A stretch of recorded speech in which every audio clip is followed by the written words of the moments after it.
Friends, welcome back to AppIQ, and if you're new, a special welcome to you. And in this video, I'm going to show you how to turn on and use live caption on your Android or Samsung phone. So go to your settings, guys, and you want to scroll down and find accessibility options from the settings there. Click on that. Now you want to click on hearing enhancements, and then from here you want to click on live caption. As you can see, mine is currently off. Now all you have to do is turn this on and go ahead and click on got it, and I'm going to show you how to use it. Of course, there are more settings here, so you can easily come through here and find additional settings for your caption, and you can play around with them as you so wish. But I'm going to show you how to use this in basic terms. So how do you use it? Once you have this on, whatever sound is detected or whatever speech is detected from your phone, it will do a caption.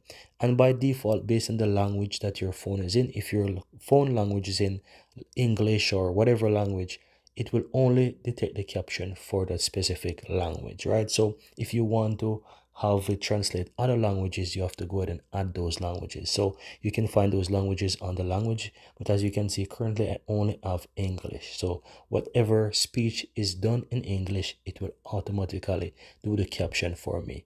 Right now, how do you use this? Go ahead and minimize and find something. So I'm going to go ahead and find, for example, YouTube, and I will play a random video from YouTube and you will see how it works. So, but this works for any app. It could be Spotify, it could be Instagram. It doesn't matter where it is that the speech is coming from in your phone, it will do a caption for that. So I'm going to go ahead and open up YouTube here, right? And what I'm going to do, I'm going to click this video by Alex, and you will see that it started to translate or do a caption for me. So it's automatically start to do a caption. If I skip that, have a look at that.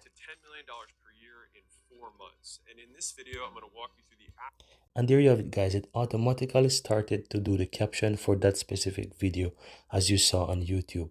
So wherever the sound or speech is coming from on your phone, from whichever app, it will do the caption for me. And that's it, guys. That's how you can easily go ahead and turn on and use live caption on your Samsung Galaxy or Android phone.